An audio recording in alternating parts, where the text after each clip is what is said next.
Bonjour à tous, très content de vous accueillir ce matin pour un webinar Seedlegals. J'espère que vous allez pour le mieux. Alors, on va laisser tout le monde se connecter tranquillement et n'hésitez pas à vous présenter dans le chat. Bonjour tout le monde. Et également à poser toutes vos questions parce que l'idée de ce webinar, comme vous avez pu le voir, c'est de discuter ensemble et de vous donner un maximum de retours, de conseils pratiques, de conseils théorique, technique, sur la levée de fonds et notamment la différence entre deux mécaniques les plus utilisées qui sont à la fois le BSAR et l'augmentation de capital. Donc le BSR pour le bon de souscription d'actions par accord d'investissement rapide. C'est une pratique qui est venue des États-Unis. On a importé en France il y a quand même un petit bout de temps hein, parce que ça date de 2013. C'était The Family à l'époque avec un cabinet d'avocats qui avait fait justement la mécanique du BSR et de pouvoir importer cette pratique qui vient des États-Unis, comme je viens de le dire, avec le SAFE et le Simple Agreement for Future Equity. Et on va parler un petit peu de toutes ces pratiques, de comment ça se passe, avec qui on peut lever des fonds sous forme de BSR, quels sont les avantages et inconvénients par rapport à une augmentation de capital plutôt traditionnelle et classique, où on fixe la valorisation. Voilà un peu l'objet. Mais ça nous permettra également de revenir sur des fondamentaux hein, qui sont aussi les moyens de financement. Comment pouvoir vous financer, comment déterminer votre besoin de financement. Tous ces éléments-là sont vraiment ultra, ultra importants et à bien anticiper évidemment quand vous envisagez de lever des fonds. Et la question qui se pose forcément, c'est pourquoi lever des fonds et auprès de qui? Bref, voilà pêle-mêle un peu tout ce dont on va parler ce matin ensemble. Et encore une fois, n'hésitez pas à poser, s'il vous plaît, toutes vos questions parce que plus c'est interactif, plus c'est sympathique aussi pour vous parce que ça permet d'avoir des retours très concrets et des réponses très concrètes à vos questions qui sont tout à fait pertinentes, hein, peu importe vos questions, si vous voulez penser bête ou pas bête, peu importe, il n'y a pas de question bête en tout cas. Le but, c'est de pouvoir, encore une fois, clarifier ces éléments qui sont techniques. Et je vois qu'il y a Lila. Bonjour Lila. Et merci à toi d'être présente sur ce webinar. On va commencer. J'ai préparé une petite présentation que je vais vous partager et on va pouvoir lancer sans transition ici. Donc, pour ceux qui ne nous connaissent pas, Legals, on vous permet de vous accompagner à la fois sur la levée de fonds, mais pas que, hein. On vous accompagne dès le départ sur la création de votre société. On vous accompagne également sur les documents dont vous avez besoin au début pour vous lancer, pour lancer votre startup, que ce soit évidemment bon, les statuts quand vous créez la société, mais pas que. Il y a le pacte d'associés quand vous êtes avec des cofondateurs et cofondatrices. Il y a également des sessions d'actions si vous avez besoin de faire rentrer un nouvel associé. Il y a des contrats qu'on peut dire du quotidien, entre guillemets, mais c'est plutôt des contrats de lancement, que ce soit des conditions générales d'utilisation, des CGV, que ce soit des contrats avec Advisor, des contrats, un accord de confidentialité et autres. On vous met tout ça à disposition sur la plateforme. Nos équipes vous aident à les faire, à les structurer et à les signer en ligne directement sur la plateforme. Et vous avez pareil ensuite la partie levée de fonds. Sur la partie levée de fonds, on vous accompagne sur deux volets, un volet stratégique. Comment trouver des investisseurs avec la partie roadshow, comment bien consolider votre pitch deck également. Ça, c'est le stratégique. Et après, sur le juridique, sur ce dont on va parler ce matin, à savoir la génération des documents nécessaires pour pouvoir faire entrer vos investisseurs et obtenir vos financements sur le non dilutif, évidemment. C'est auprès d'investisseurs privés, on va en parler. Et que ce soit sous forme de BSR ou sous forme d'augmentation de capital. Donc, comment pouvoir choisir? On va en parler ce matin ensemble. Et dernier mot sur Gaz, on est 150 en tout, un peu plus. On est en Angleterre, on est en France, aux États-Unis et en Irlande. Et on vous accompagne donc de la création jusqu'au premier tour de financement et des tours plus structurants jusqu'à la série A et plus. Et on vous accompagne également sur la gestion de votre capital, l'actionnariat, et également l'actionnariat salarié pour intéresser vos salariés au capital ou des advisors. Voilà en quelques mots ce sur quoi on peut vous accompagner. Une fois qu'on s'est dit ça, maintenant, l'idée c'est de pouvoir rentrer dans le vif du sujet. Et je pense que vous voyez bien mon écran. Et encore une fois, n'hésitez pas si vous avez la moindre question. Donc, thématique de cette matinée, levée de fonds BSR ou Equity Round. Equity Round pour augmentation de capital. Quelle mécanique choisir? On va en parler avec ces différents points. D'abord, on va revenir sur les mécaniques de financement. Comment lever des fonds, auprès de qui? Il y a évidemment des complémentarités en fonction de différentes catégories. Avoir des notions essentielles, évidemment, pour lever des fonds sur à la fois le langage, le lexique, qui est parfois technique, qui est avec beaucoup d'anglicisme, c'est bien de pouvoir revenir dessus et de pouvoir également savoir quelles sont les notions essentielles, à savoir la valorisation, par exemple, de la société, du pré-monnaie, du post-monnaie. Bref, on va parler de tout ça. Et puis enfin, évidemment, rentrer dans le vif du sujet sur le BSR et la levée de fonds par augmentation de capital traditionnelle. Et après, on vous met à disposition des petites ressources, notamment un simulateur de BSR que vous pourrez télécharger et qu'on va voir ensemble. Sans transition maintenant, sur ces différents mécaniques de financement. Déjà, quand vous levez des fonds auprès de votre projet, je pense que c'est votre cas hein, pour les personnes qui m'écoutent, et quand vous m'écoutez, vous avez peut-être déjà défini votre besoin de financement. Mais si ce n'est pas le cas, comment le définir, votre besoin de financement? Là, on voit, c'est les mécaniques de financement, c'est-à-dire comment pouvoir vous financer, mais financer quoi? Bah, c'est là où il y a ce besoin de financement qu'il est important de déterminer. Le besoin de financement, on va le déterminer comment? Généralement, on va le déterminer en fonction de on a besoin de quoi? Est-ce qu'on a besoin d'investissement en termes de marketing? Est-ce qu'on a besoin d'un premier recrutement, par exemple, d'un alternant en communication, marketing, je sais pas, d'une commerciale plutôt junior? Et donc ça, ces besoins, on avait estimé avec l'investissement marketing, la personne en communication, une personne en commercial. Vous êtes deux, trois cofondateurs dans l'équipe, donc c'est vous qui allez délivrer le maximum de valeur, mais vous avez besoin quand même de cette aide pour accélérer un petit peu plus. Vous avez peut-être besoin aussi d'investissement d'un point de vue technique, en termes d'infrastructure, je sais pas, pour payer l'infra et autres. Et donc, tout ça mis bout à bout, vous avez estimé un besoin de financement à hauteur de 300 000 euros, par exemple, ou mettons 200 000 euros. Et ben, une fois que vous déterminez ce besoin de financement, là je l'ai fait à la va-vite, hein, mais vous voyez un petit peu l'idée, il faut partir du besoin en fonction de quelle est la maturité de la startup et de quelle maturité vous êtes et où vous en êtes. Vous faites peut-être déjà un petit peu de chiffre d'affaires. Euh, et bref, donc vous avez déterminé ce besoin de financement et maintenant c'est de se dire, mais comment on se finance? Et c'est là où vient ces différentes mécaniques de financement, c'est là où elles viennent, à savoir le dilutif, le non dilutif ou le dilutif, c'est-à-dire quasi fonds propres, c'est un peu hybride, la deuxième catégorie que vous voyez au milieu, et le non dilutif. Et donc, toutes ces catégories-là de mécanismes de financement sont complémentaires, clairement complémentaires, et ça, il faut que vous l'ayez en tête, parce que quand vous déterminez votre besoin de financement, vous allez l'adresser forcément avec ces trois volets, ou alors deux à minima. Et comment ça fonctionne? Bah, déjà, sur le non dilutif, si on commence par la catégorie tout à droite ou gauche selon comment vous voyez la slide, mais le non dilutif, ça correspond à quelque chose d'assez classique que vous connaissez tous, c'est les emprunts bancaires. C'est vous allez auprès de votre banque, vous demandez un prêt. Mais sauf que les banques ne sont pas forcément très ouverte à vous prêter de l'argent quand vous êtes au tout début. Pourquoi? Parce que le principe même d'un banquier, ou en tout cas d'une personne qui vous prête de l'argent, c'est de s'assurer que vous êtes en capacité de pouvoir rembourser ce prêt. C'est une mécanique très différente de celle d'investisseurs privés dont on va parler. Donc aujourd'hui, vous vous lancez, donc vous avez déjà peut-être créé la structure, pourquoi pas avec notre aide côté Sealegals, mais vous n'avez pas encore de revenus, vous n'avez pas encore de chiffre d'affaires, vous venez à peine de construire, je sais peut-être le POC, donc vous avez peut-être un POC, une proof of concept auprès de clients, mais qui ne payent pas, hein, c'est là où vous faites des tests, et vous avez donc pas de revenus. Et donc forcément, la banque, elle, va être assez réticente à vous prêter de l'argent parce que, évidemment, vous êtes à un stade encore un peu trop précoce. Mais qu'est-ce que va vous dire votre banquier? Il va vous dire, OK, très bien, peut-être que vous pouvez obtenir des aides, ou peut-être qu'il n'est pas très averti, mais autant aller voir peut-être des banquiers qui sont un peu plus avertis euh, auprès des startups ou de l'écosystème tech. Mais en termes de prêts, typiquement, enfin pas forcément de prêts, mais de subventions, il existe des subventions. Et ça aussi, ça rentre dans la catégorie du non dilutif. Le non dilutif, pourquoi? Parce que ça ne va pas avoir d'impact sur votre capital. Vous voyez ici le camembert, hein, ça représente votre capital, mais ça n'a pas d'impact dessus, c'est-à-dire que vous n'avez pas de donner des actions en contrepartie, contrairement aux deux autres catégories dont on va parler. Donc, les subventions, par exemple, c'est la bourse French Tech qui vous permet potentiellement d'obtenir 30 000 euros, mais sous réserve d'avoir des fonds propres à hauteur de la moitié de ces 30 000 euros, donc c'est-à-dire 15 000 euros.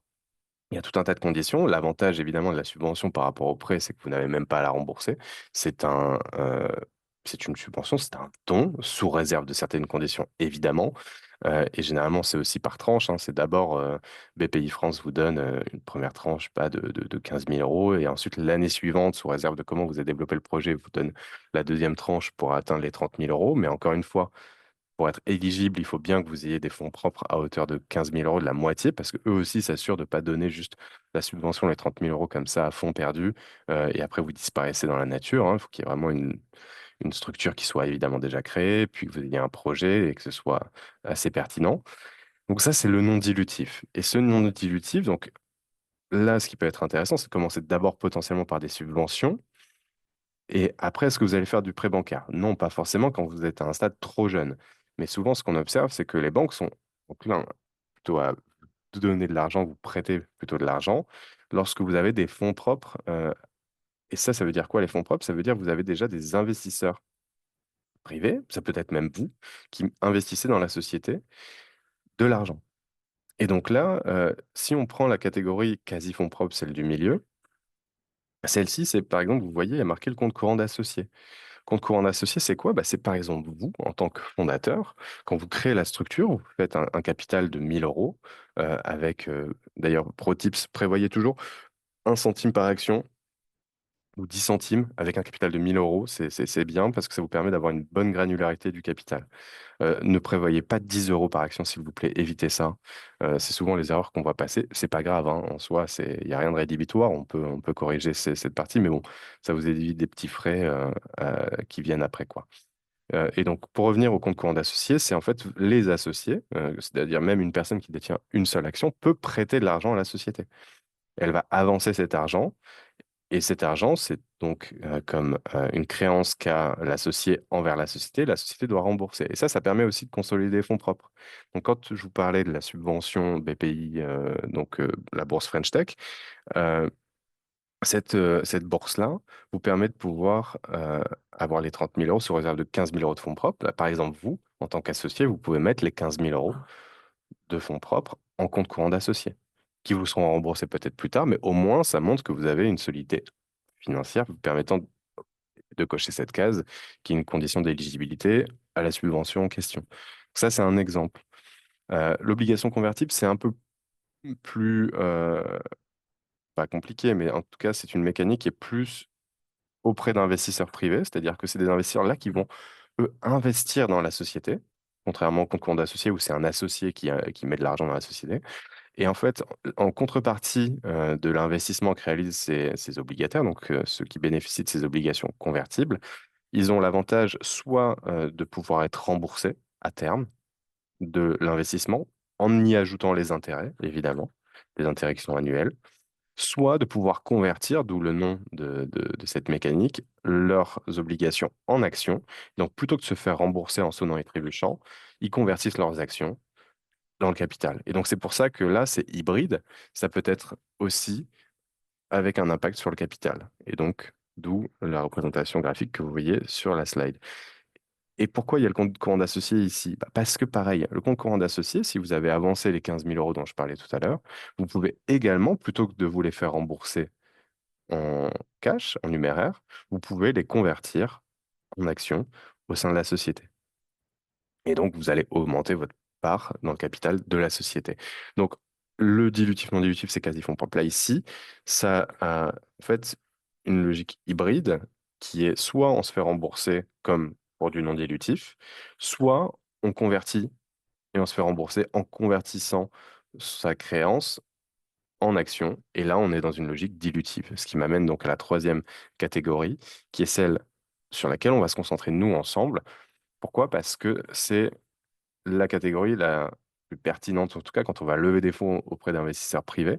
L'obligation convertible, c'est aussi c'est une mécanique qu'on voit passer, hein, qui se fait, mais c'est une mécanique un peu moins pratiquée sur du très early stage, parce qu'il y a toujours la question du remboursement, etc. Et donc, en fait, les deux mécaniques les plus courantes sur des startups qui se lancent et qui lèvent des fonds, c'est soit l'augmentation de capital, soit la mécanique du BSR. Et là, on est dans le dilutif. Pourquoi on est dans le dilutif? Parce que ici, il n'y a pas de logique de remboursement comme sous forme de prêt. Il y a une logique forcément d'augmentation du capital qui se fait tout de suite avec l'augmentation de capital, donc type equity round, ou qui se fait un peu plus tard, et on va le voir, dans le cadre du BSR et de cette mécanique du BSR. Mais la différence fondamentale, c'est quoi? C'est que là, les investisseurs sont intéressés à la création de valeur, donc à toucher une plus-value sur le montant qu'ils ont investi, c'est-à-dire ils investissent dans la société aujourd'hui. Le but, quand ils mettent 100 000 euros, c'est de pouvoir toucher peut-être demain, et quand je dis demain, généralement c'est dans un horizon assez long, hein.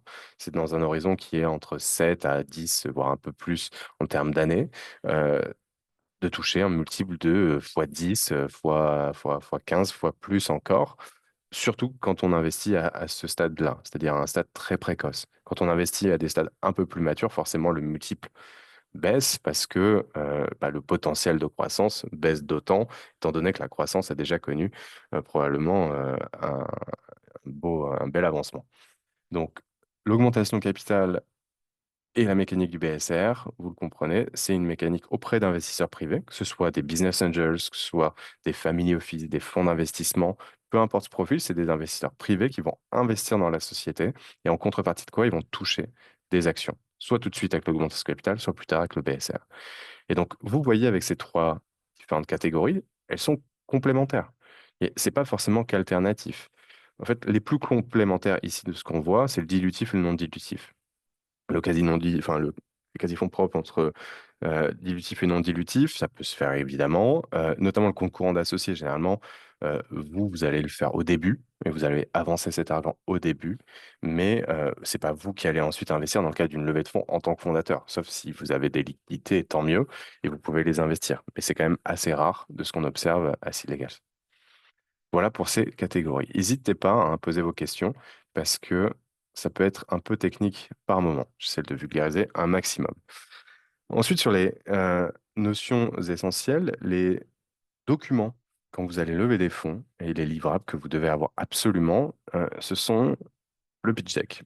Pitch deck, vous connaissez, vous savez, c'est le support qui va vous permettre de présenter à des investisseurs, privés en l'occurrence, euh, votre projet, la problématique, la solution que vous proposez, le marché que vous ciblez, la concurrence, l'équipe évidemment qui est centrale et surtout à un stade de financement qui est peut-être très jeune, où l'équipe représente la majorité des actifs et le potentiel qui est dans votre projet. Et donc tous ces éléments, vous avez toute une liste, hein. Vous pouvez d'ailleurs retrouver pas mal d'éléments sur Seed Legals, que ce soit à télécharger notre modèle de pitch deck et autres. Mais ça, c'est indispensable. Le business plan, évidemment aussi, c'est indispensable, hein. C'est un business plan qui se fait sur, allez, 3 ou 5 ans, qui présente les prévisions financières. Et après, il y a aussi le business plan qui est un peu plus détaillé, mais ça, c'est plus pour les investisseurs institutionnels type banque, pour du non-dilutif, vous présentez de manière un peu plus euh, écrite la manière dont vous allez développer votre projet. Et donc, ça répond à deux logiques et deux supports différents. C'est différent les supports que vous allez présenter à des investisseurs type non-dilutif versus des investisseurs plutôt dilutifs, donc investisseurs privés, puis business angels et fonds d'investissement. Mais bon, ça, c'est une question de support et évidemment, vous allez devoir avoir les deux.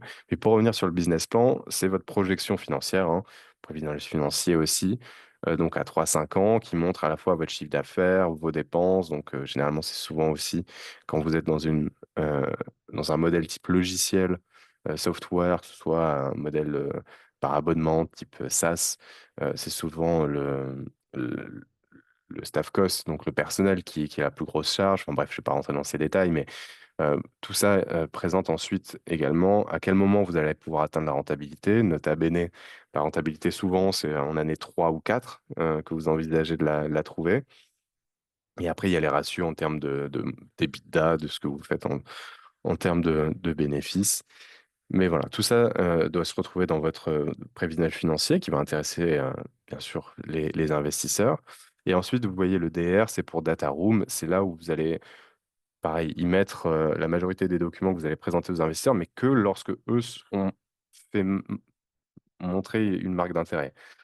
Donc, c'est à ce moment-là où c'est vous qui allez leur ouvrir un petit peu le capot pour regarder un peu tout ce qu'il y a dans le moteur, c'est-à-dire, voilà, on peut, si vous avez un pacte d'associés entre fondateurs, vous le mettez, les statuts de la société, comment vous avez fait vos recherches utilisateurs, vous pouvez les mettre, votre stratégie de go-to-market, donc comment vous allez attaquer le marché, avec quelle cible, etc. Si c'est un peu plus détaillé que ce qui est déjà présent dans votre pitch deck, bah, vous le présentez aussi, vous le mettez dans votre data room. Bref, la data room a vocation à donner un maximum d'informations aux investisseurs qui ont encore une fois une marque d'intérêt pour investir, en vue d'aller discuter d'une lettre d'intention ou des conditions, des modalités d'investissement.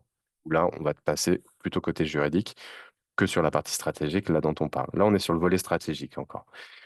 Ensuite, quel profil d'investisseur? Cibler, ça, c'est central parce que est-ce que vous allez cibler tout de suite des fonds d'investissement? Très souvent, on voit un peu cette erreur en se disant, OK, mais on va aller tout de suite. On a fait une liste là de tous les fonds d'investissement en France. Mais déjà, posez-vous bien la question de savoir comment fonctionnent ces fonds d'investissement. Est-ce qu'ils seraient intéressés par vous? Est-ce que c'est le secteur dans lequel ils investissent? Est-ce que c'est donc, le montant dans lequel ils investissent, le ticket moyen, combien ils mettent et à quel stade de financement. Parce que si on reprend l'exemple, vous avez estimé votre besoin de financement à 200 ou 300 000 euros et que vous allez chercher, je ne sais pas, un fonds d'investissement qui a l'habitude de mettre des tickets de 700 000 à 1 million d'euros post-seed, entre le seed et série A. Bah, ce fonds d'investissement, il n'est pas du tout intéressé par votre projet. Peut-être qu'il sera intéressé par vous sourcer, par avoir un premier échange, notamment avec leurs analystes, parce que c'est leur rôle hein, de savoir comment est fait le marché, qui se lance, qui prévoit quel projet, etc. Donc ça les intéresse toujours potentiellement d'avoir un premier échange, et encore parce qu'ils sont énormément sollicités, donc c'est toujours une question aussi de priorité et d'ordre de priorité les concernant et de temps. Mais comme pour vous, hein, vous avez autre chose à faire que juste rencontrer des investisseurs, vous avez un projet à développer. Donc là, typiquement, cet investisseur ne sera pas forcément intéressé. Donc là où je veux en venir, c'est il faut bien anticiper quel profil et pourquoi et comment il fonctionne. Donc, si vous êtes dans une logique de lever 300 000 euros, ce sera probablement des business angels qui seront intéressants pour vous. Et encore une fois, 300 000 euros, c'est peut-être 150 000 euros en dilutif auprès de business angels, d'investisseurs privés et 150 000 euros en non dilutif, y compris donc la bourse French Tech 30 000 euros, donc il nous reste 120 000 euros en non dilutif. Et peut-être la banque, si vous avez 150 000 euros investis par des investisseurs, sera OK pour vous prêter 100 000 euros. Donc on est déjà à 130, peut-être qu'il manque 20 k, peut-être que bah, en fait c'est du coup 170 000 côté investisseur et 130 000 côté non dilutif. Voilà par exemple, là, vous voyez comment on fait une ventilation sur les mécaniques de financement, ce qui permet d'adresser votre besoin en financement et de vous financer avec les différentes mécaniques. Donc, ces profils d'investisseurs, il faut les anticiper, il faut les cibler. On vous aide d'ailleurs avec Silegal sur construire vos listes et bien avoir ça en tête et bien tout préparer.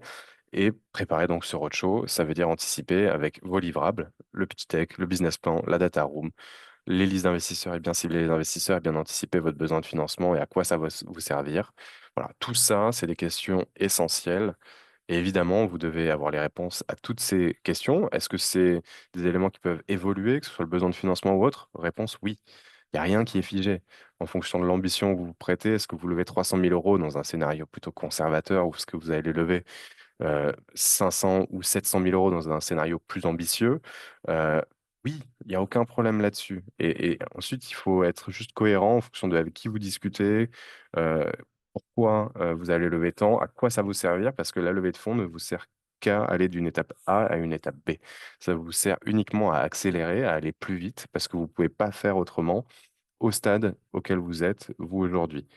Donc, c'est quelque chose vraiment, vraiment à avoir en tête. C'est juste un moyen, ça n'est à aucun moment une finalité de lever des fonds. Et évidemment, vous avez des profils selon les projections, les votes, que ce soit un projet deep tech. Bien sûr, vous n'allez pas encore générer de revenus tout de suite. Évidemment, votre projet-là, il y a besoin de beaucoup de recherche et développement. Donc, il faut aller s'adresser avec des investisseurs qui connaissent vos modèles, qui ont en tête bah, le fait que vous n'allez pas générer des revenus tout de suite, à l'inverse de modèles qui sont peut-être des modèles plus logiciels et qui vous permettent de vendre et faire du chiffre d'affaires, faire des revenus et de montrer l'attraction. Et c'est là où les investisseurs aujourd'hui, d'autant plus dans le contexte qu'on connaît actuellement, où les investisseurs sont d'autant plus sélectifs et attendent clairement que vous démontriez de la croissance, y compris même si vous êtes en pré-seed. Ça peut être un peu paradoxal parce qu'on peut se dire même en pré-seed, ça veut dire quoi? Ça veut dire que vous êtes à un moment où vous avez passé le stade d'idéation, donc vous n'êtes plus au stade de l'idée, vous êtes au stade d'avoir déjà construit un premier prototype ou un premier produit et vous avez commencé peut-être à commercialiser un peu, mais les investisseurs voudront forcément des marques qui permettent de montrer qu'il y a une certaine traction, à la fois en nombre d'utilisateurs inscrits, peut-être un peu de chiffre d'affaires, mais qu'il y a quelque chose.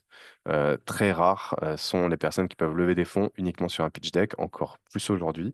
Les seules personnes qui peuvent le faire, c'est des personnes qui ont déjà un réseau, qui ont déjà en fait vendu des sociétés, qui ont déjà eu des expériences entrepreneuriales réussies et qui permettent, grâce à ça, de pouvoir se lancer, ou alors des personnes qui ont peut-être travaillé ou qui travaillaient chez bah, des startups qui sont des scale-up, hein, qui sont des grosses sociétés. Par exemple, vous prenez OpenAI, OpenAI, s'il y a des personnes qui sortent de chez OpenAI et qui lancent un projet après qu'ils aient passé peut-être 2, 3 ans à bosser là-bas, qu'ils aient un bon poste, qu'ils soient des profils très pertinents, euh, eux, s'ils se lancent, ils n'auront aucun problème pour pouvoir lever des fonds, et notamment auprès de fonds d'investissement selon ce qu'ils vont euh, lancer comme projet. Vous voyez un peu l'idée.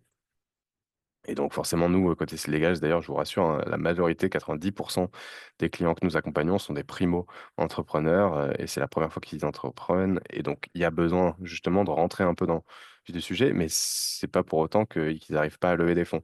Évidemment, lever des fonds, c'est très complexe, c'est un exercice très compliqué, difficile, fastidieux, d'où l'importance de bien connaître les codes, de bien connaître les pratiques et de bien anticiper, de se préparer comme je le dis à l'instant. Qu'est-ce qui va impacter ensuite l'investisseur que vous allez voir et avec qui vous allez discuter? Quand je dis impacter, c'est quoi? C'est oui, la valorisation, mais pas que. C'est aussi qui va emporter la conviction quand vous parlez avec cet investisseur, que vous lui dites, voilà, j'ai tel projet, et est-ce que lui sera intéressé? En fait, lui, ce qui va l'intéresser, c'est les points dont que vous voyez ici, qui sont listés. C'est quoi ces différents points? Donc, il y a le facteur différenciant, le disruption factor. C'est en anglais, mais vous comprenez l'idée. Donc, ce facteur différenciant, c'est-à-dire qu'est-ce que vous faites de différent par rapport à ce que prévoit le marché? Est-ce que fait le marché? Beaucoup, ou en tout cas certains qu'on peut accompagner, disent, mais en fait, nous, c'est complètement innovant, il n'y a pas de concurrence, on est les seuls. C'est très bien, mais c'est très rare parce qu'il y a très souvent quelque chose qui se substitue ou alors la question qui peut se poser, c'est pourquoi? Et donc, en fait, c'est peut-être même plus inquiétant sur le fait qu'il y ait vraiment personne qui propose ce que vous faites euh, parce que c'est douteux. Donc, il faut arriver à convaincre si c'est vraiment le cas et de convaincre de l'opportunité et de convaincre après qu'il n'y ait pas forcément un risque parce que si personne ne l'a fait avant, soit en fait vous êtes un génie et des fois c'est des choses assez simples qui peuvent être détonnantes, mais vous voyez un peu l'idée. Posez-vous même vous la question, si quelqu'un vous pitch comme ça, est-ce que ce facteur différenciant peut vous convaincre? Mais voilà, ça c'est un point qui est central. L'autre point, c'est people risk. People risk, c'est le rapport à l'équipe, c'est-à-dire vous, l'équipe fondatrice, la complémentarité entre vos parcours, vos expertises et évidemment, est-ce que être solo founder, ça veut dire que vous n'arriverez pas à lever des fonds? Réponse non, vous pouvez très bien réussir à lever des fonds, mais évidemment, c'est très dur l'entrepreneuriat et ça l'est encore plus en étant seul. Donc, il faut être bien accompagné à minima, que ce soit avec des advisors ou autres, mais ça ne veut pas dire que c'est rédhibitoire. Mais évidemment, certains investisseurs préfèrent que ce soit par équipe, notamment parce que ça réduit un petit peu ce risque-là. Mais sachant que le rapport avec l'équipe, ça peut aussi engendrer beaucoup de conflits d'associés qui peuvent aussi être risqués pour le projet, et il y en a pas mal, et c'est normal. Donc, product risk ensuite, sur le produit, le risque produit, c'est la difficulté à pouvoir monter et créer le produit. Et ça va un peu en lien avec des barrières réglementaires, par exemple. Je parlais de deep tech. Est-ce qu'il y a beaucoup de R&D et donc le risque par rapport au développement de votre produit? Est-ce que c'est de la biotech ou autre ou non? Est-ce que c'est plutôt un logiciel? Donc, il y a un risque qui est quand même limité d'un point de vue développement. Bref, vous voyez l'idée.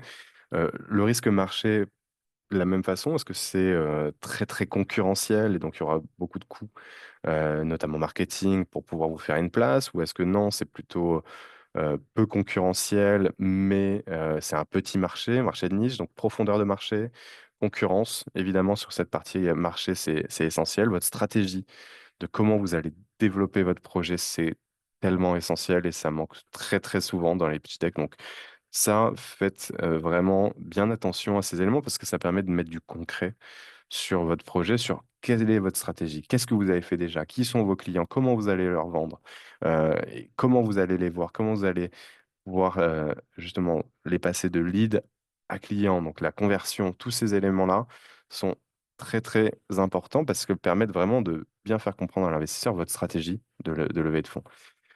Votre modèle économique, donc business model, honnêtement, il peut changer, il peut évoluer. Le seul logique qu'il faut qu'on ait, c'est qu'il y ait une cohérence, qu'il y ait un syllogisme qui marche entre, voilà, ça c'est le modèle, ça c'est les clients, le panier moyen qu'on envisage, le marché qu'on vise, et voilà, ça veut dire qu'on va pouvoir potentiellement générer tant, d'où les unit economics et financial consistency qui sont hyper importantes, mais corrélées à cette logique-là de modèle économique et pas grave, il peut changer. Et de toute façon, le prévisionnel dont on parlait tout à l'heure, et là, les financial consistency, etc., euh, c'est forcément quand vous faites un prévisionnel à 3 ou même 5 ans, et encore plus à 5 ans, c'est faux. Il est faux, votre prévisionnel, mais c'est pas grave. Le tout, c'est de montrer quelle est votre logique, quel est le raisonnement, que ce soit clairement pragmatique et que ça fasse sens et que ce soit compréhensible aussi côté investisseur. Enfin, balance deal terms, donc c'est par rapport là à la partie juridique dont on va parler. Euh, et de savoir, OK, l'idée, c'est pas d'avoir une valorisation qui est une valorisation extrêmement élevée, en se disant, ah ben voilà, c'est bien, ils ont investi une valorisation super élevée, j'ai gagné. Non, parce que ça peut vous mettre aussi dans des difficultés assez importantes, on va en parler. Et ensuite, le exit routes, évidemment, les investisseurs qui mettent des fonds dans votre projet ne le font pas de manière philanthropique, mais ils le font de manière intéressée. Évidemment, ils cherchent à avoir un retour sur investissement. Et l'exit route, en gros, il y a deux façons de pouvoir toucher de l'argent avec un investissement en startup, donc dans votre projet. Soit la société est vendue, soit vous entrez en bourse. Mais entrer en bourse, statistiquement, c'est extrêmement peu fréquent, surtout pour des sociétés européennes. Il y en a quand même très très peu. La majorité des cas, ce sont des exits, donc des ventes de votre projet à soit un industriel, soit à des fonds de private equity, par exemple, soit à un concurrent. Enfin bref, il y a plusieurs façons de pouvoir vendre votre projet. Et donc ça, généralement, c'est les issues, donc les exits les plus traditionnels, mais encore une fois, beaucoup plus côté M&A et vente de la société que en cas d'entrée en bourse pour le projet. Sachant que en tant qu'investisseur, notamment quand ils investissent au tout début, ils ont potentiellement la possibilité de sortir même peut-être avant la vente de la société, à l'occasion d'un autre tour de financement. Mais généralement, ça se fait plutôt en série B et plus. Voilà. Mais ça, il faut l'avoir en tête et il faut se dire, OK, comment eux, potentiellement, on peut leur expliquer et leur montrer qu'on a un projet qui peut avoir vraiment une différence par rapport à ce qui se fait déjà. C'est un projet qui a du potentiel et que peut-être demain, même pas que peut-être, c'est-à-dire qu'il y a des acteurs qui voudront l'acheter parce qu'il y a un intérêt stratégique pour le faire, ou peut-être pas, hein. Vous restez indépendant, ou en tout cas, vous restez vous aux commandes de la société, pour pas dire indépendant, mais vous allez plutôt dans une logique où vous voulez peut-être entrer en bourse. Mais encore une fois, statistiquement, c'est très rare. Donc voilà, ayez tout ça en tête. Et tous ces éléments, évidemment, permettent de pouvoir bien comprendre l'intérêt qu'ont les investisseurs auprès de votre projet. Une question m'est posée, je suis dans un cas où j'ai un prototype, donc c'est Rami, merci Rami de poser la question. MVP fonctionnel, pas encore lancé sur le marché, je suis en solo fondeur, je suis à cette étape et j'aurais besoin d'investissement pour accélérer le développement, recrutement, marketing, j'ai un pitch deck, un business plan, j'ai bien compris. C'est difficile de lever des fonds dans ce cas, quelle est la meilleure approche pour procéder? Alors, c'est pas, enfin, c'est toujours compliqué, c'est toujours difficile de lever des fonds. À partir de ce débat-là, enfin, de ce principe-là, mais l'entrepreneuriat est compliqué, mais ce qui ne veut pas dire qu'il faut se décourager, au contraire. Là, s'il y a déjà un MVP fonctionnel, très bien. Sur le fondateur, comme on l'a dit, c'est pas rédhibitoire. On peut lever des fonds, il faut juste faire preuve encore plus de conviction sur qui on est, pourquoi, est-ce qu'on est pertinent, est-ce qu'on a su développer, comment tu as développé le MVP fonctionnel, etc. Euh, Passer à l'étape, besoin d'investissement. OK, c'est quoi le besoin? Combien? Quel montant? Si là, typiquement, le besoin de financement, il est estimé à 1 million, 2 millions d'euros, non, faut oublier tout de suite. C'est pas le cas, c'est faux. Ce besoin de financement, il faut le retravailler et c'est pas possible. On va pas réussir à lever des fonds en étant seul, en faisant pas de chiffre d'affaires, en ayant juste un MVP fonctionnel. Il faut revenir à la réalité. On pourra lever, peut-être oui, on fait d'abord, encore une fois, la bourse French Tech, est-ce qu'elle a été obtenue? Est-ce qu'on peut lever peut-être 100 000 euros d'abord ou 200 000? Et ça, est-ce qu'on peut passer par du Friends and Family ou avec quelques business angels qu'on va aller chercher et trouver? Voilà, c'est comme ça qu'on va pouvoir aller lever des fonds. Et donc, la meilleure façon de procéder, je pense que c'est celle que je viens de décrire. Donc, et que c'est une application mobile avec modèle SaaS. Donc, modèle SaaS, typiquement, il n'y a pas vraiment de barrière à l'entrée. On peut tout de suite pouvoir générer potentiellement des tout premiers revenus, même si c'est pas grand-chose, mais au moins d'avoir des premiers clients, d'avoir des premiers utilisateurs. Si le MVP est fonctionnel, il faut avoir ça pour pouvoir estimer lever des fonds et convaincre des investisseurs aujourd'hui quand on est dans un modèle logiciel SaaS. euh, à vous de démontrer que vous avez un peu de traction et que vous arrivez à avoir des gens qui sont intéressés par votre produit. Sinon, c'est difficile de convaincre des investisseurs. Vous pouvez évidemment en convaincre quelques business angels, mais de là à lever 300, 500 000 euros ou 1 million d'euros, la réponse c'est si vous y arrivez, c'est très bien. Vous êtes très fort en termes de conviction et arrivez à convaincre des investisseurs. Mais la réalité du marché aujourd'hui, c'est que non, vous y arriverez très très difficilement, voire pas du tout. Et donc, il faut plutôt avoir un financement qui est consistant par rapport à ce que vous faites aujourd'hui. Pas de revenus, MVP fonctionnel, quelques tout petits outils, enfin un nombre restreint d'utilisateurs qui commencent à le faire. Concentrez-vous sur le business, concentrez-vous sur ça. Allez toucher les subventions Bourse French Tech. Convaincre peut-être deux, trois investisseurs stratégiques qui pourront vous aider aussi en termes de réseau et autres. Mais lever 500 000 euros ou 1 million, non. J'espère que ça répond à la question, Rami. Pour revenir sur les slides, forcément, une des notions essentielles qui va vous impacter, c'est la valorisation de la société. Comment on valorise une société? La société, elle va se valoriser, généralement, c'est avec la mécanique de l'augmentation de capital, déjà. C'est pas avec une logique du BSR qui va pas fixer la valorisation, déjà, c'est à avoir en tête. Mais on va revenir en détail sur cette partie. Et cette valorisation de la société, comme vous le voyez sur cette slide, hein, qui image un petit peu la logique, pas forcément exact sur les montants que vous voyez sur la colonne de gauche, mais c'est plus votre projet est jeune, effectivement, plus la valorisation de la société est basse. Et après, inversement proportionnellement, plus vous êtes à un stade de maturité où vous faites des revenus, où il y a de l'attraction, où il y a du quantitatif, où il y a vraiment quelque chose que vous avez créé, bah forcément, plus la valorisation de la société augmente proportionnellement. Donc là, il y a des éléments que vous allez retrouver si vous allez recevoir de toute façon le replay hein, après ce webinaire et vous pourrez demander si vous le souhaitez les slides, mais ça indique un petit peu les ordres de grandeur en fonction de la maturité du projet et des valorisations avec les critères et les réflexions à avoir, hein. Je vais passer ça rapidement. Mais voilà, de toute façon, comment on va fixer la valorisation de la société très souvent, c'est de manière assez simple.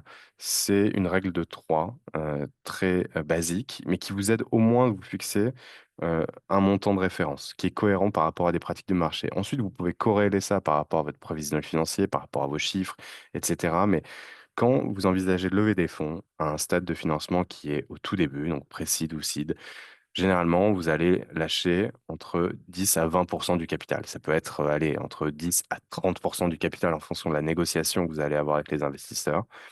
Et forcément, en fonction du montant qui va être investi en face, vous allez déterminer la valorisation de la société. On va se le faire, ça va être très simple. Mais avant de le faire, c'est aussi ce montant de financement.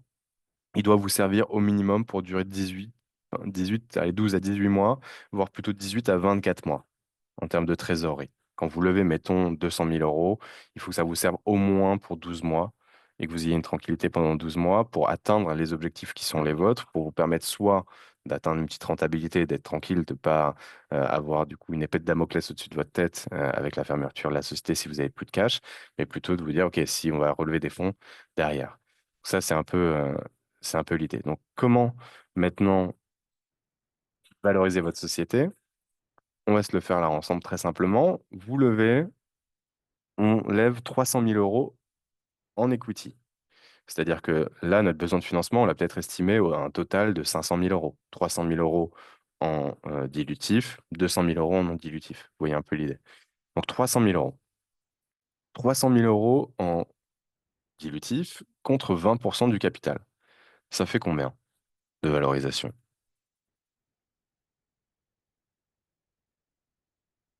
Alors, on va mettre dans le chat. Dites-moi combien ça fait. S'il y a 500 000 euros qui est investi dans la société, 300 000 euros, pardon, qui est investi dans la société contre 20% du capital. Règle de 3 toute simple. On va se le faire ensemble alors. Si on fait 300 000 euros ici, divisé par 0,2. Voilà, vous avez réussi à valoriser la société. Bravo, félicitations. Vous êtes un expert en valorisation, une experte en valorisation. Ça nous donne 1,5 million. 1,5 million. Vous avez vu, c'est aussi simple que ça. Sauf que ça, c'est la valorisation qu'on appelle la valorisation post-monnaie. Post-monnaie, ça veut dire quoi? Ça veut dire c'est la valorisation de la société en comprenant les 300 000 euros qui sont investis là. Donc, la valorisation qu'il faut retenir, c'est la valorisation pré-monnaie. Enfin, il faut retenir les deux en soi, hein, mais post-monnaie, quand vous calculez le post-monnaie comme je viens de faire, c'est 300 000 euros divisé par le pourcentage du capital qu'on envisage de donner. Et donc, ça nous donne la valorisation post-monnaie. Donc, la valorisation pré-monnaie, c'est cette valorisation post-monnaie moins le montant investi. Donc, moins, là, les 300 000 euros. Donc, la valorisation pré-monnaie de la société, dans notre exemple, c'est 1,2 million.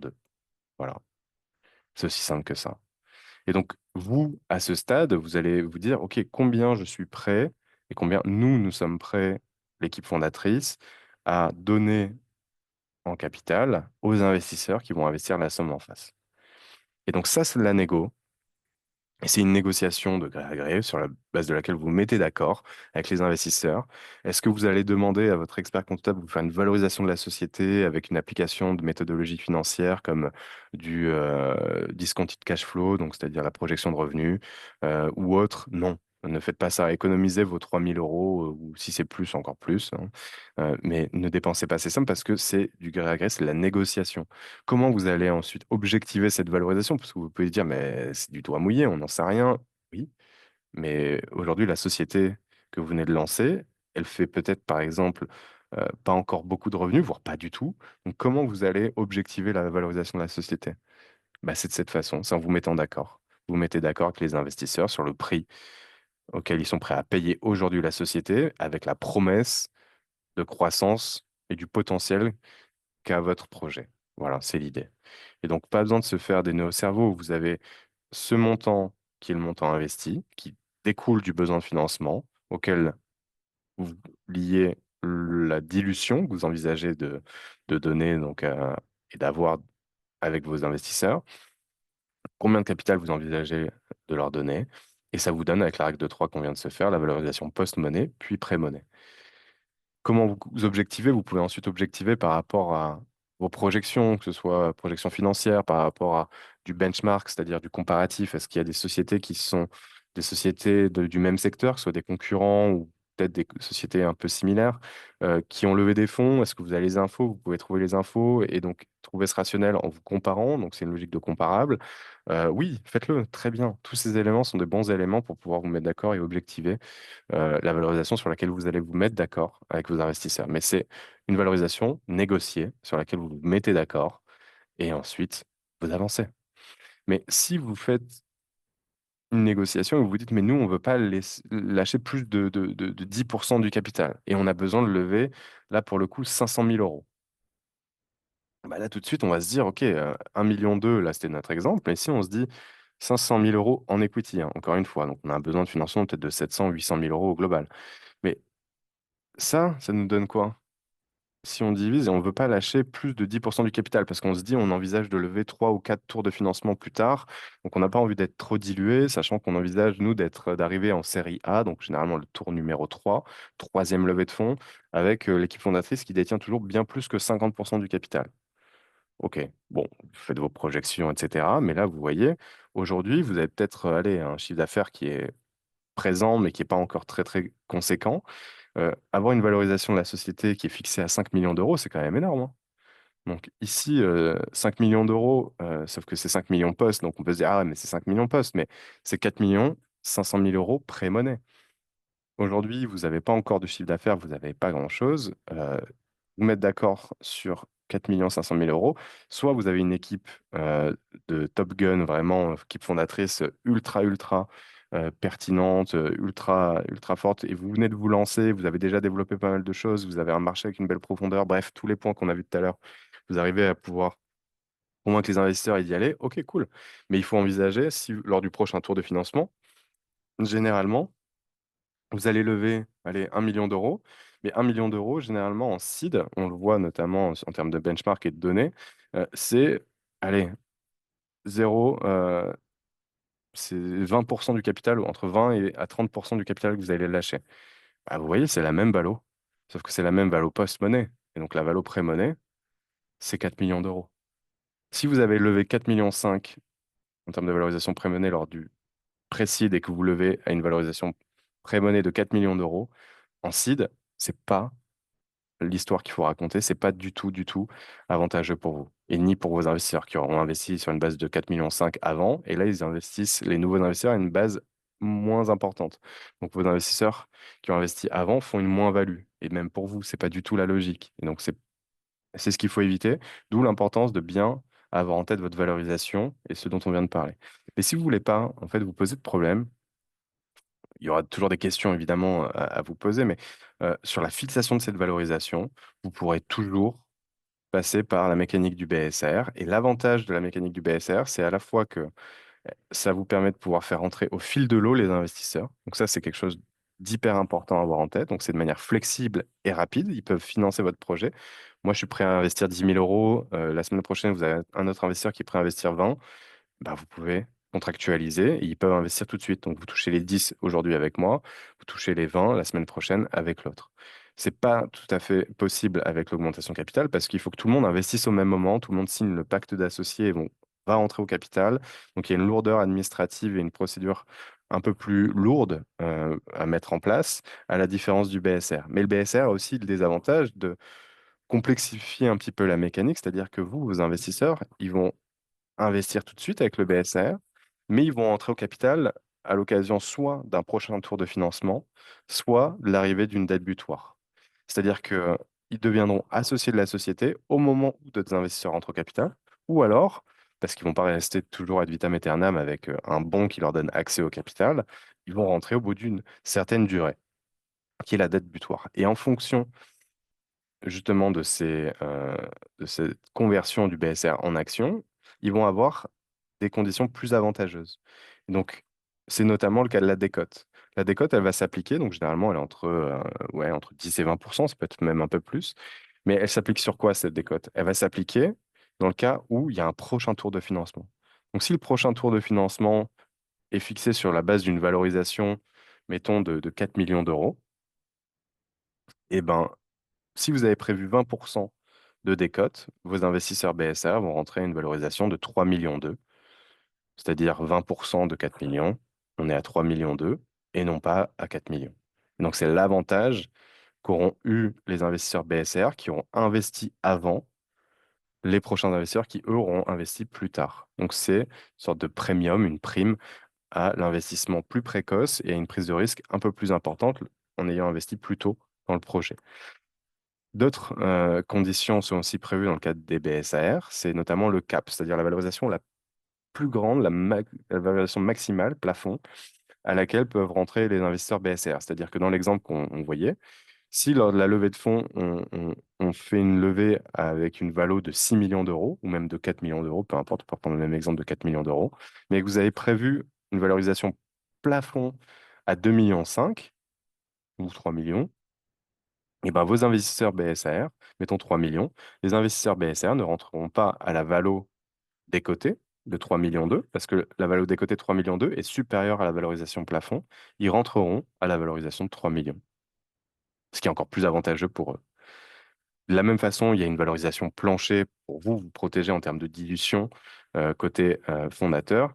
Mais bref, je vais revenir après très rapidement sur la mécanique parce qu'il nous reste un petit peu de temps et j'ai bien envie que vous posiez aussi toutes vos questions. Mais là, si on récapitule les différences entre le BSR et l'augmentation capitale, le BSR, vous n'avez pas fixé la valorisation, elle est encadrée.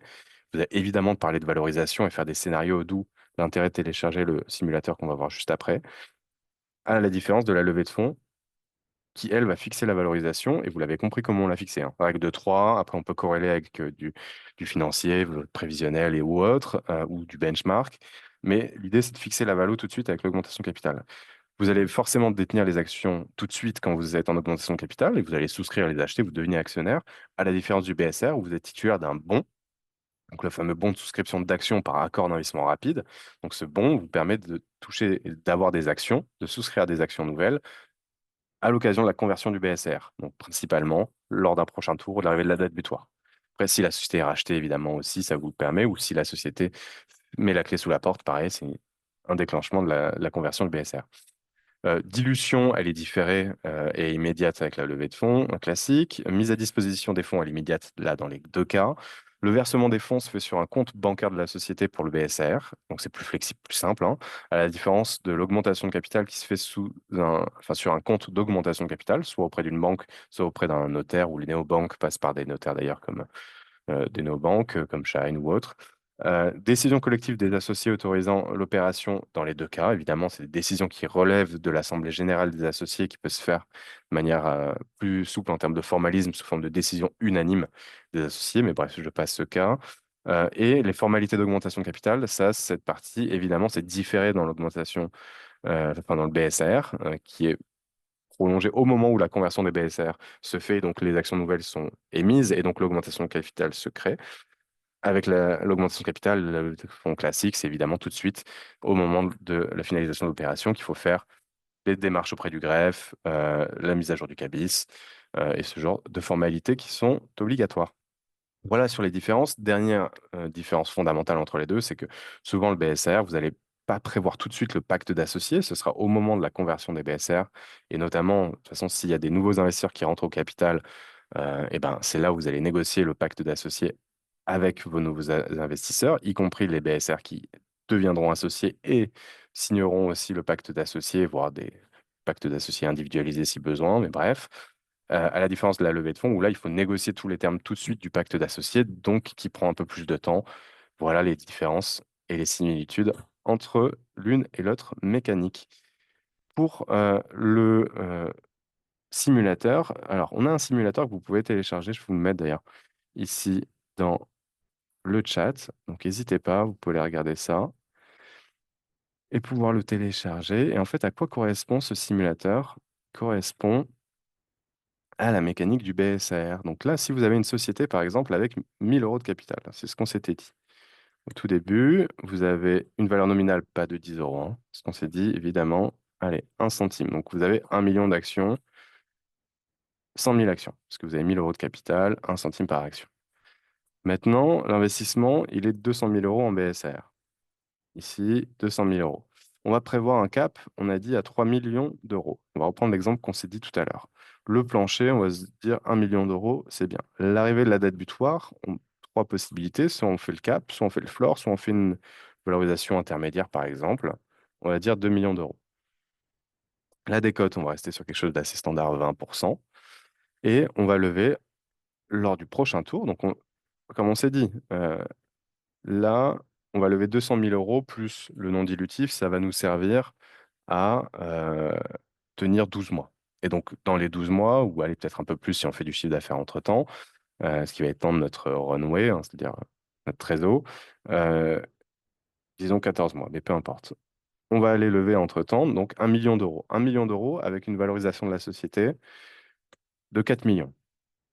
Et bien là, le simulateur vous calcule automatiquement, comme vous le voyez, à la fois combien d'actions auront vos investisseurs R et combien auront vos investisseurs seed.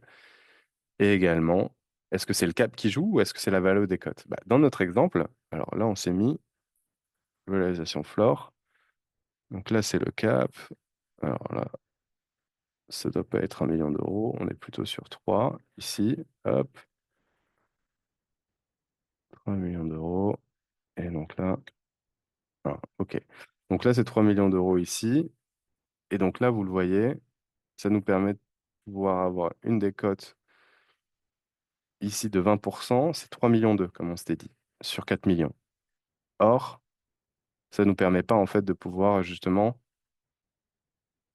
avoir plus la décote. On a le cap. On a le cap qui va jouer. Pourquoi? Parce que c'est plus intéressant en termes de valorisation. Et donc, ça vous permet de pouvoir calculer tout ça. Mais bref, on pourra en rediscuter si nécessaire. Je vois le temps passer et je préfère rester sur les questions. Donc, est-ce que vous avez des questions auxquelles on peut répondre avec le BSR. Donc, alors, avant ça, il y a Julie qui nous pose, quid en cas de BSR précise puisque ce n'est pas un tour pricé? Alors, est-ce que Julie, tu peux potentiellement détailler un petit peu plus? Parce que c'est pas un tour pricé, effectivement, un précide. Et donc, par exemple, si c'est 200 000 euros, c'est l'exemple qu'on venait de voir là très rapidement, et ben, ces 200 000 euros, on va pouvoir les faire rentrer déjà au fil de l'eau. On va pas fixer de valorisation. Et en fait, il faut se projeter sur le prochain tour en termes de valorisation de la société, si c'était la question liée à ça. Et donc, typiquement, ah bah voilà, j'ai répondu, bah parfait, tant mieux. Et ben, j'espère que c'est plus clair de ce côté-là. La question de Rami ensuite, c'est avec le BSR, vu le nombre plus important d'investisseurs qui rentrent au capital, euh, bah parfait. Sur je pense qu'il y a un risque que la dilution soit plus importante par rapport à un investissement immédiat, car chacun va essayer de gratter un pourcentage. Alors, c'est une bonne question. Là-dessus, il n'y a pas forcément de dilution parce qu'on peut rester sur le montant, mais effectivement, quand on a beaucoup de personnes avec qui négocier individuellement, c'est un peu fastidieux. Donc, après, vous pouvez vous déterminer déjà des clauses, enfin, en tout cas des conditions qui sont un ticket moyen. Par exemple, vous pouvez vous dire le ticket moyen, enfin le ticket pas moyen, mais le ticket minimum, pardon. Le ticket minimum pour investir au sein de la société aujourd'hui, c'est 10 000 euros, ou 20 000 euros, ou 50 000 euros. Comme ça permet de pouvoir diminuer le nombre d'investisseurs, mais après, il faut quand même qu'en face, les personnes soient susceptibles de pouvoir mettre des tickets d'un montant cohérent. Ou alors, s'ils peuvent pas, à vous, et c'est vous qui décidez, hein, c'est vous qui êtes maître de dire s'ils peuvent pas investir un montant si important, et ben, ils mettent peut-être un montant un peu moins important, mais ils vous apportent aussi du réseau, ils vous apportent de l'expertise. Enfin, vous voyez un peu l'idée. Mais le principe, c'est qu'ils mettent un ticket minimum de X. Donc il y a déjà ça pour éventuellement réduire un petit peu le nombre d'investisseurs. Après, s'il y en a beaucoup, nous on en voit hein, aussi beaucoup d'investisseurs enfin d'entrepreneurs qui lèvent auprès de Business Angels d'un certain nombre, où il y a beaucoup d'investisseurs. Et il y a une façon de pouvoir aussi simplifier ça, c'est de les regrouper au sein d'un véhicule d'investissement qu'on appelle souvent un SPV, un Special Purpose Vehicle. Et il y a des sociétés qui le font, par exemple, comme Roundtable, qui permet de le structurer et de pouvoir mettre ça en place, ce qui permet d'avoir dans la table de capitalisation une seule ligne et de regrouper tous vos investisseurs au sein de ce même véhicule. Donc, plutôt que d'avoir 50 BSAR, vous allez avoir un BSAR et tous ces investisseurs, ils seront au sein de cette structure. La problématique là, pour le coup, bah, c'est que ça engendre des frais en plus et également que si vous les logez tous dans ce véhicule, il faut qu'il y ait toute la somme qui soit dans ce véhicule qui soit déjà investie et ensuite que le véhicule investisse avec le BSR. Donc vous voyez, l'avantage du BSR de les faire rentrer au fil de l'eau chacun bah, perd un peu de sa substance avec cette logique-là. Euh, Après, à vous aussi d'être ferme sur les 25% de la société via BSR. Alors ça, justement, c'est d'où l'intérêt d'avoir ce simulateur, de pouvoir anticiper la dilution, parce que c'est important de savoir combien vous allez lâcher de capital. Le capital, y compris avec la conversion de BSR, si vous levez 1 million d'euros, qu'il y a 200 000 euros ou 300 000 euros qui ont été investis avec un précédent en BSR, il faut que vous ne lâchiez pas plus que 35% de la société, quoi. Euh, Ayez toujours en tête le fait que vous devez, en arrivant à une série A, si vous envisagez de lever des fonds un peu plus tard, il faut toujours que l'équipe fondatrice cumulée détienne plus de 50% du capital. Voilà. Donc, c'est important parce que les investisseurs qui arrivent plus tard voudront toujours que vous, en tant qu'équipe fondatrice, vous soyez intéressé bah, au projet, quoi. Vous ne soyez pas complètement écrasé par la dilution auprès d'autres investisseurs. Voilà dans l'idée. Question de Rudine. Est-ce que les investisseurs se distinguent par leur choix ou non de procéder au BSR? Alors, ça, c'est une bonne question aussi. Il y a certains investisseurs qui n'aiment pas du tout les BSR. Euh, Souvent, c'est les groupes de business angels qui n'aiment pas du tout. Pourquoi? Bah, parce que eux, les groupes de business angels, il faut comprendre, hein, ils défendent les intérêts de leurs membres et ils veulent les conditions les plus avantageuses pour leurs membres. Et c'est vrai que le BSAR, en fait, ne donne pas autant de poids que lorsqu'on est dans le capital tout de suite. Parce que déjà, on n'est pas actionnaire, on n'est pas dans le pacte d'associés, donc on n'a pas encore des décisions, si on va avoir des décisions stratégiques auxquelles on veut donner, nous, notre accord et vous bloquer si besoin. Évidemment, le BSR ne permet pas de le faire. On peut éventuellement avoir ce qu'on appelle une side letter, un document à côté qui permet de demander l'accord au préalable. Enfin bref, on peut ajuster un petit peu ces éléments, c'est du contractuel.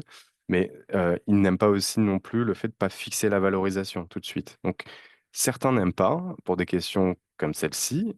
D'autres peuvent ne pas être intéressés parce que certains peuvent être intéressés par la fiscalité, notamment le fait, lorsqu'on investit dans des startups, on peut éventuellement bénéficier de ce qu'on appelle l'IRPME, c'est la loi Madelin, qui permet de déduire de son impôt quand on est résident fiscal français, donc de l'impôt sur le revenu. Et quand on investit en personne physique, on peut baisser enfin, c'est jusqu'à 18% du montant investi. Je crois que c'était 25%, puis c'est revenu à 18, il me semble. Bref, donc ça, c'est pas éligible au BSR, par exemple. Pareil, si on veut mettre les actions qu'on a issues de l'investissement qu'on fait dans un PEA, c'est pas possible via un BSR, y compris au moment de la conversion. Bon, bref, il y a des petits éléments comme ça qui peuvent ne pas, en tout cas, plaire aux investisseurs. Mais d'autres investisseurs se disent non, c'est très bien. De toute façon, moi, l'intérêt, c'est de pouvoir financer. Je crois au projet, je crois à l'entreprise. Ils envisagent de convertir lors d'un prochain tour dans les prochains mois. Donc, effectivement, il faut se construire cet argumentaire, mais vous, à retenir là-dessus, et ce sera peut-être aussi un peu le message de la fin, c'est ne vous bloquez jamais via cette mécanique juridique. La mécanique juridique suit toujours votre stratégie et les discussions avec vos investisseurs. Et dès lors que de toute façon vous engagez les discussions techniques et les modalités avec vos investisseurs, il faut les anticiper comme avec le reste et les connaître, hein, et n'hésitez pas à prendre des rendez-vous avec nos experts si besoin. Mais surtout, ça veut dire que c'est plutôt positif parce que les investisseurs sont intéressés par le projet, par tout ce que vous avez présenté au préalable, que ce soit votre facteur différenciant, la problématique que vous adressez, etc., comme j'ai pu dire tout à l'heure. Et donc là, on entre dans les modalités. Et là, les modalités, après, c'est des discussions, que ce soit en augmentation de capital ou en BSR. Il faut faire le choix le plus opportun à la fois pour vous et pour les investisseurs pour trouver un accord équilibré. De toute façon, ce sont des partenaires qui seront avec vous pendant un certain temps, et généralement entre 5 ans, voire plus. Donc, l'idée, c'est de pouvoir le faire en bonne intelligence et trouver ce bon partenariat pour pouvoir avancer et faire de votre projet une réussite. Voilà l'idée. J'espère que ça a pu répondre à vos questions. Et en tout cas, on a dépassé un peu de 2 minutes, mais j'espère que c'était utile. Je vous souhaite une très bonne journée, plein de réussite et plein de bonnes choses pour vos projets. Et je vous dis à bientôt. Salut tout le monde.